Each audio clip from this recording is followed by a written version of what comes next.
Hello! We are Group 5 and we'll be presenting on Iranian sweets in our presentation aptly titled Iran, Land of Sweets. I'm Michael Raybar, and also with us in our group are Anna Borelli, Daryl Ferguson, Will Scarlett, David Tucciarone, and Daniel Ryan. Let me walk you through what we'll be discovering. In our table of contents, we have Shiriniye Irani, a history of Iranian sweets.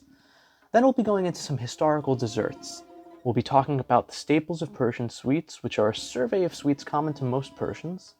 We'll be moving and talking about Persian love pastries, the candy logistics of candy manufacturing in Iran.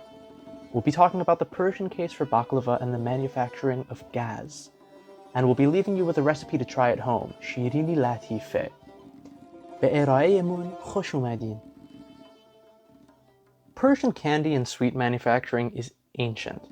The Iranian desserts and confectionaries date back as early as 500 BC. To give you some perspective, this is 400 years before the Silk Road and 500 years before Christ. The ancient Iranians invented a special chilled dessert using rose water and vermicelli to serve as a delicacy to royalty during the hot summertime. The ice would be mixed with saffron and various fruits, and the Persian take on ice cream, falude, was born. See, the effort exhibited by the early Persians to create ice cream for the royalty of the times tells us about the social hierarchy of ancient Persia. It's very interesting how much food can tell us about a society. For example, we know that falude is from Shiraz, because it was served to royalty, and Shiraz was the capital of the Persian Empire during this era. Another early Iranian sweet is the delicacy halva, which actually dates back to the Achaemenid era. Halva is not the only dessert in Iranian history. Of course, there were also many assortments of sweet breads which still exist to this day. That being said, most of Iran's sweets have not been modernized, and for delicious reasons. Desserts play a significant role in many traditional ceremonies still practiced today, such as Nowruz, Mehregan, and Jashn-e-Saadeh. Halva are dense, sweet confections that spread throughout the Middle East. They can be found in Central and South Asia, the Balkans, the Caucasus, as far as Eastern Europe, Malta, and North Africa. The main ingredients start off with a flour, grain, or nut base, and then added is nut butter and sugar. Traditionally, halva is served in blocks, and then it's cut up into small pieces and served alongside tea. You can commonly find this treat at events such as weddings and birthday parties. However, everything has an origin. Legend has it that Iranians discovered sugar when the legendary King Jamshid accidentally tasted sugar cane while riding his horse on Nowruz. Realizing how delicious it was, he ordered its production. This miraculously and legendary discovery of sugar is the basis for most Iranian sweets that date back to ancient history. However, there came a time when Iranian sweet making was radically transformed. In around 460 CE, during the Sasanian era, the process of refining hard sugar into a syrup was brought to the Iranians by the Chinese by means of the Silk Road. This development bolstered many new innovations in Iranian sweet making, which Anna will now present to you. Hi everyone, so I'm going to be going over some staples of Persian sweets.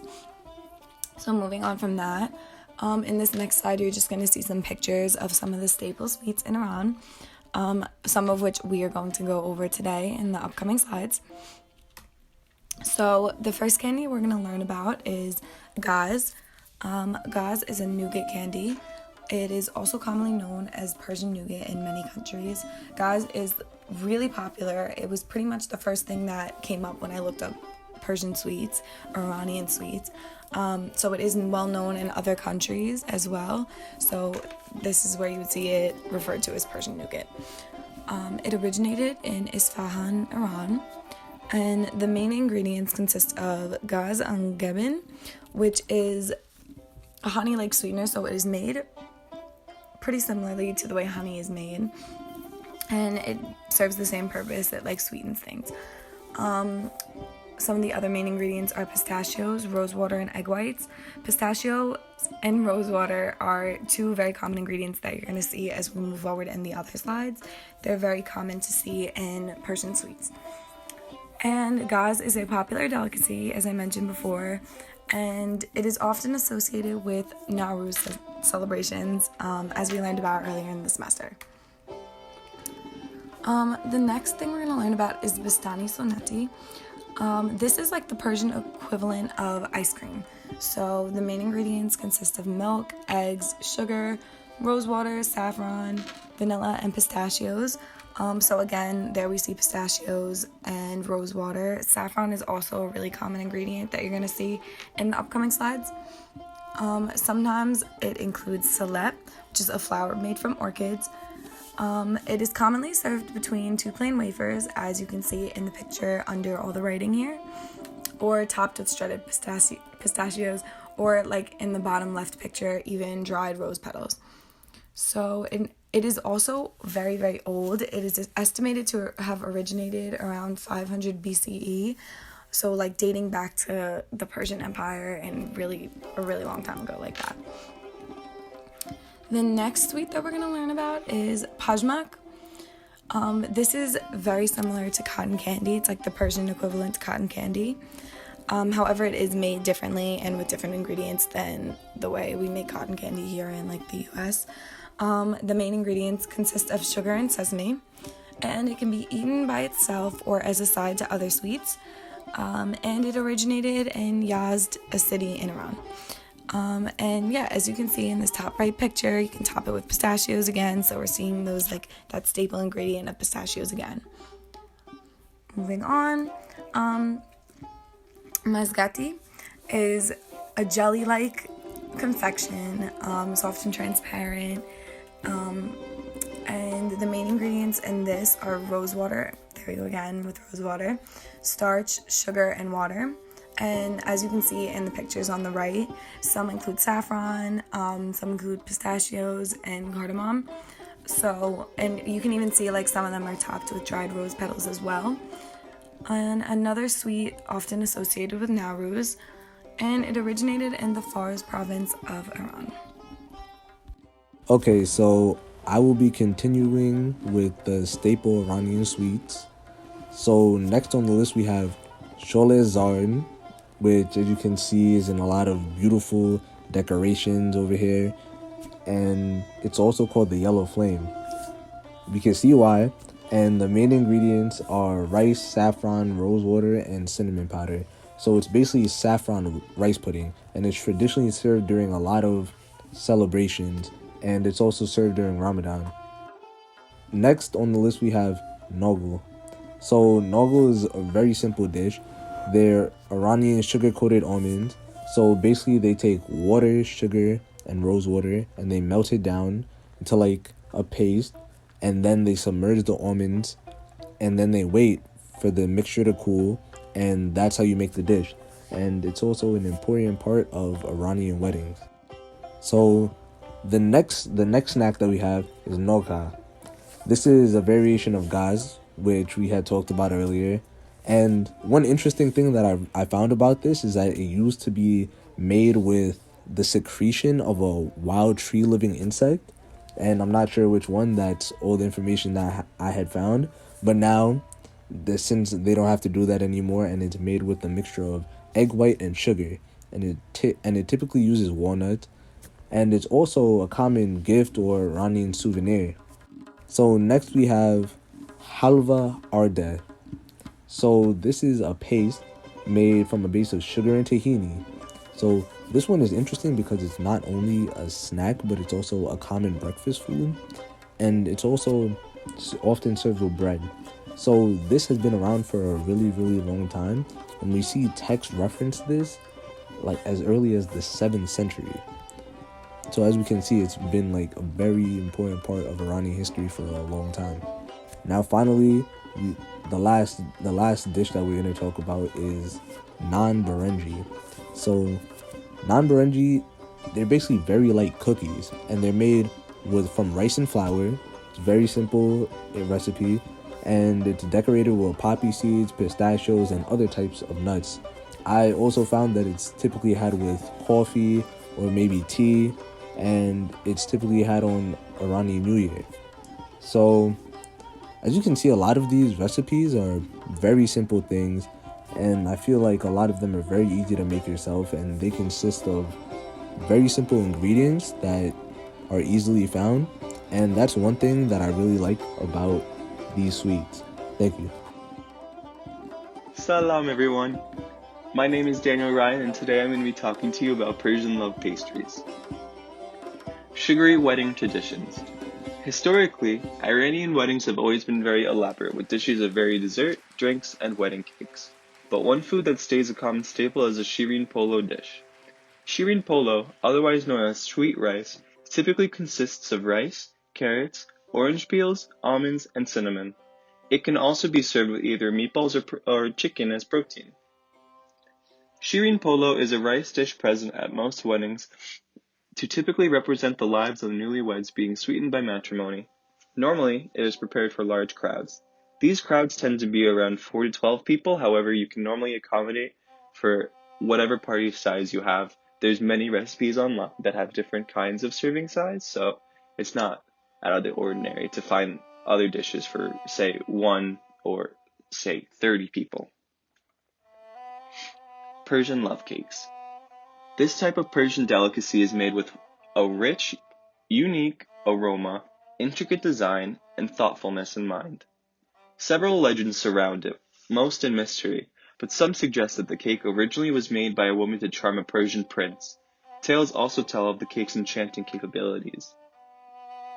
It is baked like a traditional Mediterranean basbousa, with semolina flour, almond meal, and then it is drenched in citrusy rose syrup.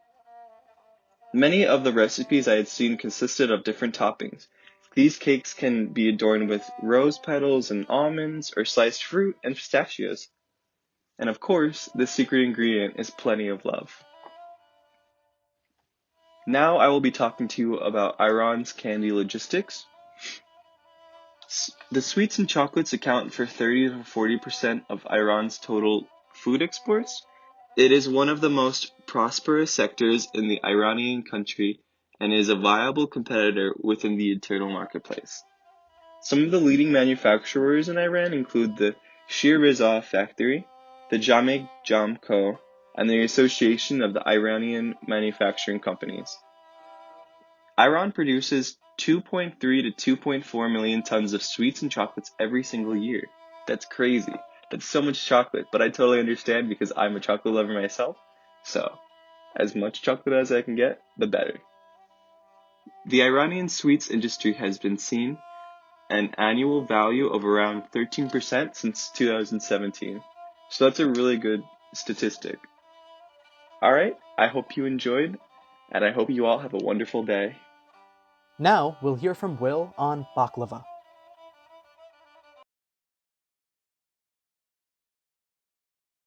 All right, ladies and gentlemen, welcome. We have a special treat for you tonight.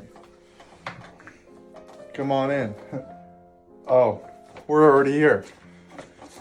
Where do I look? Where do I look? Do I look here? Do I look here?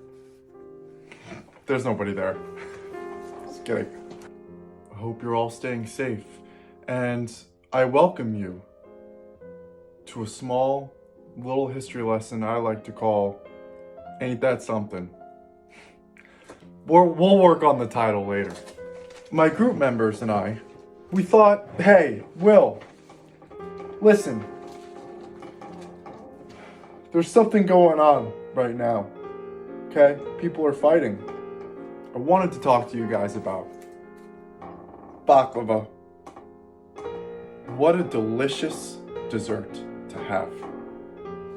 Key ingredients, nuts, right? It's got that nutty flavor, sweet, very, very sweet because it's so concentrated, right? The pastry is so thin, the pastry is so very thin, and yet it's so crunchy, especially on the outside. And then on the inside, you have this transfusion of nuts, herbs, and spices.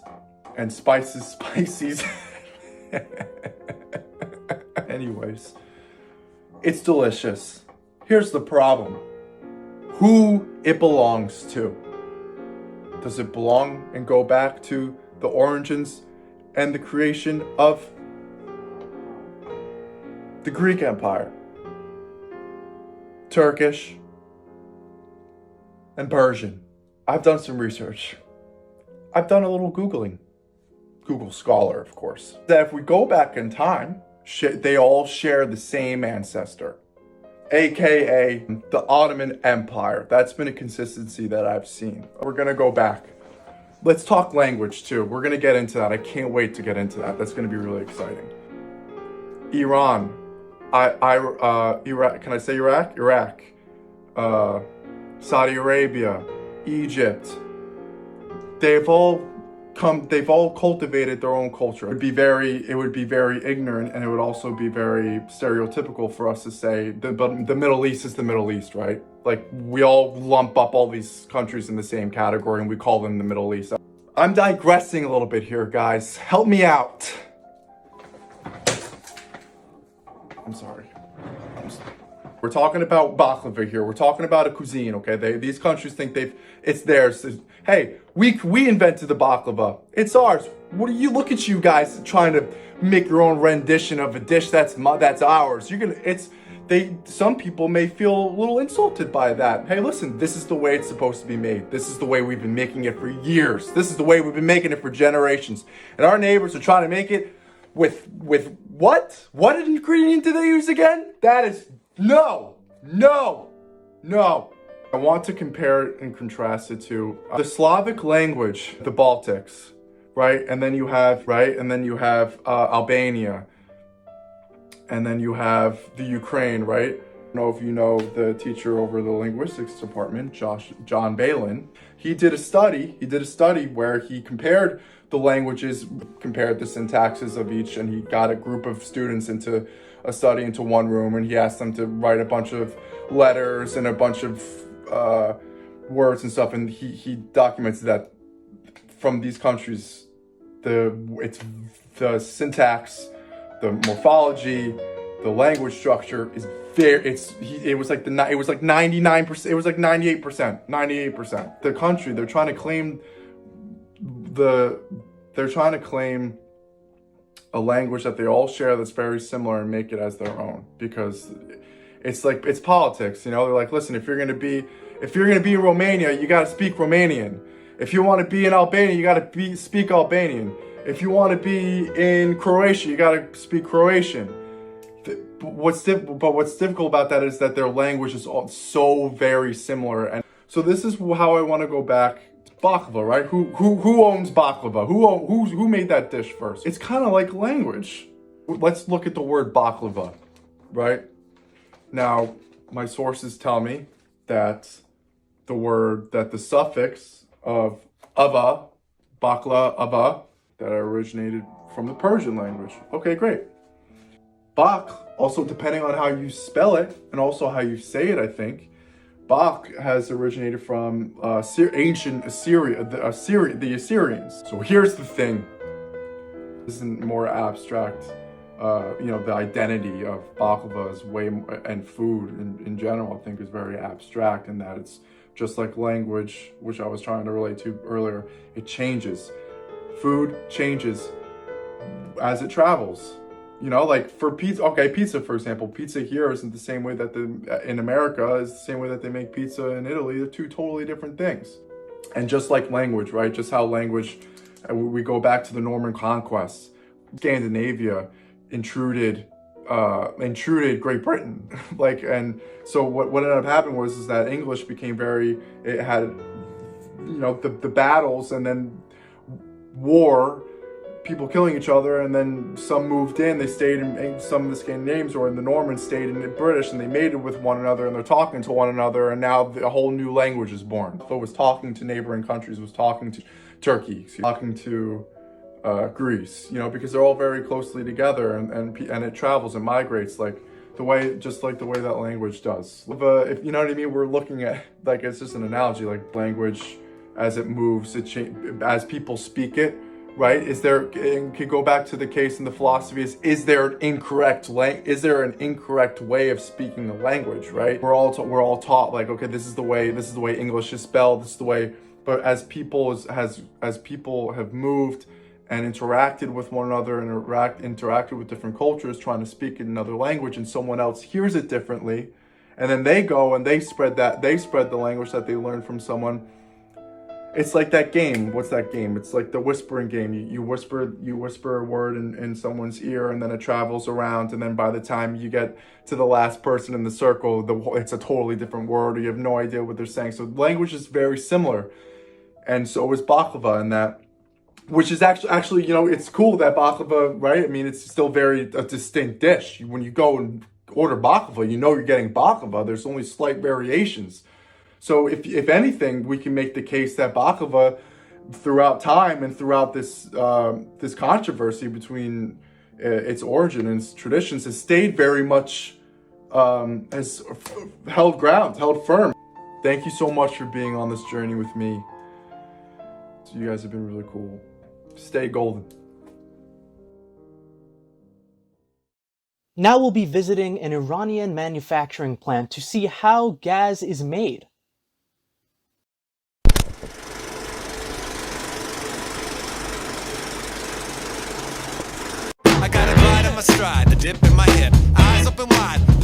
We have come to a factory in Isfahan where they are manufacturing joy in the form of a dessert called gaz. When I say gaz, how does that make you feel? What memories does that bring up? Happiness, Nowruz, the New Year Eve, and family gathering and parties. All that in one. All that in one. And here, the process manager for all the gaz, thank you, sir. What is this gaz called? Dalman. It's like an eagle. Like an eagle? Oh. I like it. So will I feel like I'm flying when I eat this? I'm pretty sure that's wheat that caused that. Did you say wheat? They start with boiling water, gradually adding some sugar so it can dissolve easily. Is all that sugar gonna go in there? Yeah, we're gonna make 100 kilogram of gas today. This with all right the here? sugar. Yeah. Wow, that's nuts. Next, adding a bucket of glucose. From here, they let the machine do the work for the next 2 hours. But keep in mind, not so long ago, this all used to be done by hand. I love to watch it. Yeah, it's kind of relaxing. Yeah. I want a syrup Wait. fountain in my house. Add some rose water and a mixture of frozen honey with herbal manna, a local desert herb. The size of a birthday cake. There it is. Oh, dude. That's awesome. After 30 minutes, they add in a foamy egg white mixture, giving the gaz a more cloudy texture. We need that cloudy, nougaty stickiness. But what really makes gaz special is these nuts. Can you tell me about these nuts? We're gonna use raw pistachio. That's all. The making of this local treat has come a long way since it began 450 years ago. But still, some steps must be done by hand. You're looking for hard parts of the pistachio. To remove it. Yeah, to remove Okay. it. Hello, salam. Khan salam. I was wondering, could I ask you, in a usual shift, how many pistachios are you actually eating? Because I would eat so many. Just 1 and 2. Why did she look up at him while she said that?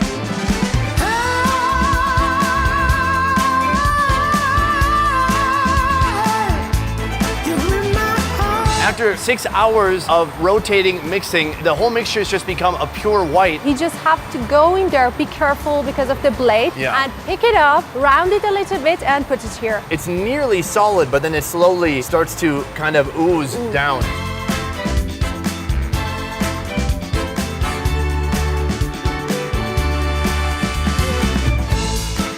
Do I get a spoon or do I use my hand? We can dip in with our hand. It's fine? Yeah, it's fine.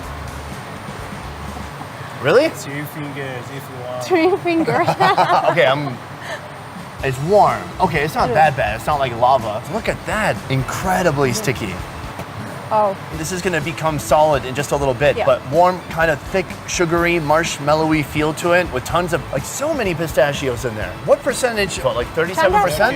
38. Oh, 38%. Okay, Yeah. that's pretty close. It is like a warm, sugary cloud wrapped around pistachios. The combination of those textures, like kind of crunchy with this cloud around it. And it's a little bit sweet, not too much. Considering how much sugar is in there, yeah, not super sweet. Because of the syrup they use. And rose water, kind of perfumey, aromatic essence of the rose coming through too. This is delicious. Yeah. Hi guys, so for the last little portion of the presentation, we thought it would be really fun to do a Persian baking demonstration presentation kind of thing. And so for this, we're going to be making shirini latife, which is a type of Persian sweet. It's a little sandwich cookie pastry with whipped cream in the middle that's flavored with vanilla and pistachio nuts. It's really, really, really good.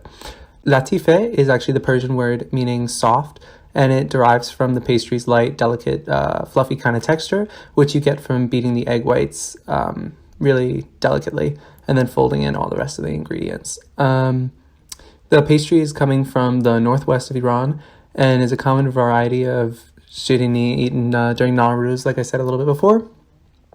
One really interesting thing I found looking through a bunch of Persian recipes when I was deciding which one to make was that a lot of them, first off, are made with whipped egg whites. It's a very common ingredient. And also that often salt is added to the egg whites, which if you read any sort of traditional European French style cookbook, baking sort of book, it always says never, ever, ever add salt to egg whites because it'll deflate them. But in all these recipes, I was finding that it instructed to use it just to make them fluffier. So that was a really interesting thing, and I did it that way, obviously, and it was really, worked really wonderfully. You can also add a little bit of rose water to the whipped cream if you want, but I didn't have any, and it's kind of hard to get things right now trying to stay at home. So, use your own discretion. But yeah, so there's a little video on the next slide, which should kind of run you through it, and yeah.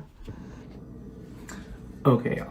So pretty much this is going to be my second round of making the shirini latife for the sweets presentation. I already did it the first time. It came out really, really good. We're just going to try to refine it a little bit more and make it a little better.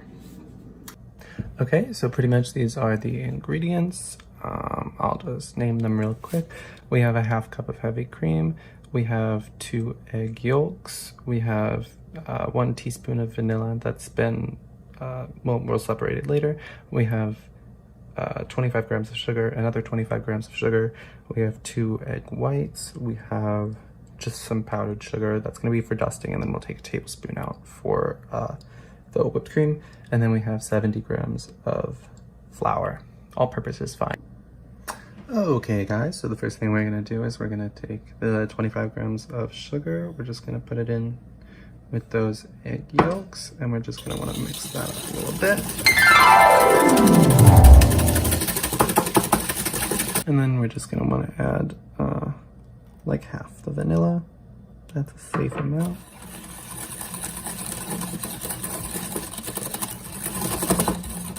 And good, it smells great. I'm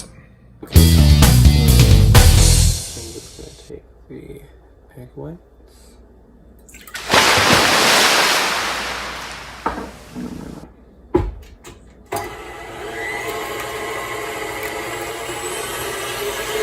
Okay, y'all, now that the mixer is on, I'm going to go ahead and walk you through this with a voiceover. Okay, so the first thing you're going to want to do is grab some salt, and you can add a pinch in. This is optional, though it is traditional in the Persian recipe. Okay, and now that you've done that, you're going to go ahead and take the remaining 25 grams of sugar and add that right into the whipping egg whites. You don't have to be too careful with this. You just needs to get in there.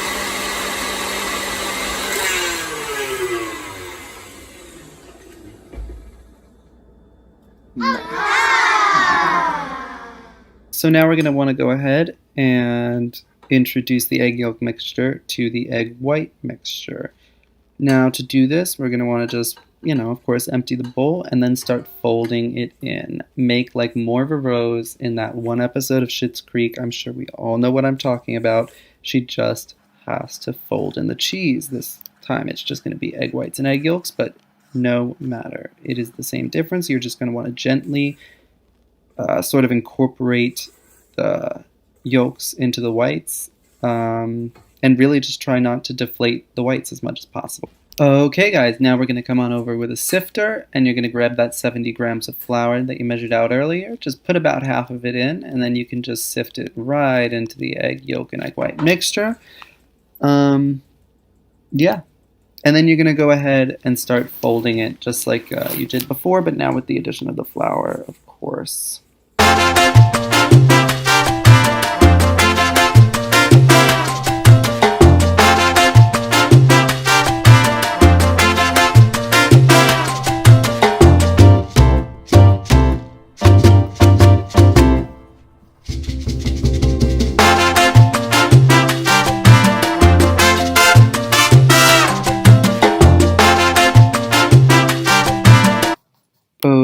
Okay, my guys, gals, and non-binary pals, you're just going to want to put that batter into a piping bag fitted with a round tip and then go ahead and start piping out your cookies.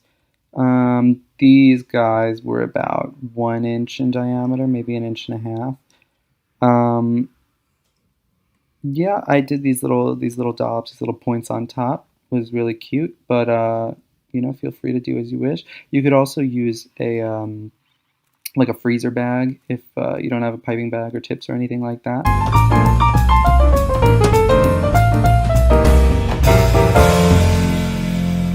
And then you guys can go ahead and take that sifter again, and then you're just going to want to dust all of the cookies that you just piped out with some confectioner's sugar.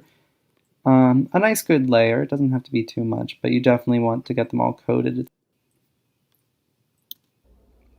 Okay guys, we're going to head back over to the mixer. We're going to go ahead and pour in our 1/2 cup of heavy cream. And then you can put on the whisk attachment. And we're just going to make some whipped cream, that's pretty much it.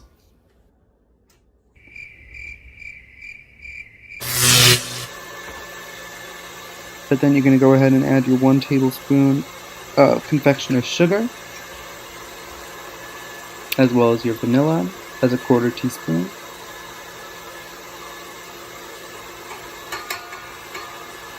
And then your 25 grams of ground pistachios, if you chose to put them in the whipped cream instead of just coating them. Either or works, though. They're all good options.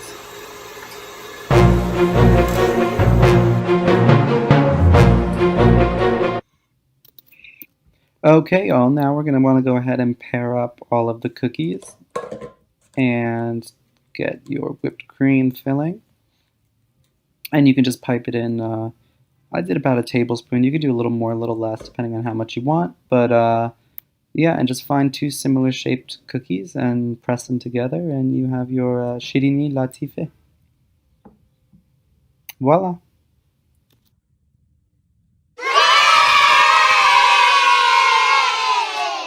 From our group to yours, thank you so much for watching this presentation and sharing this semester with us. We hope you're staying well and healthy and have a fine finals week. Thank you so much. خیلی ممنونیم.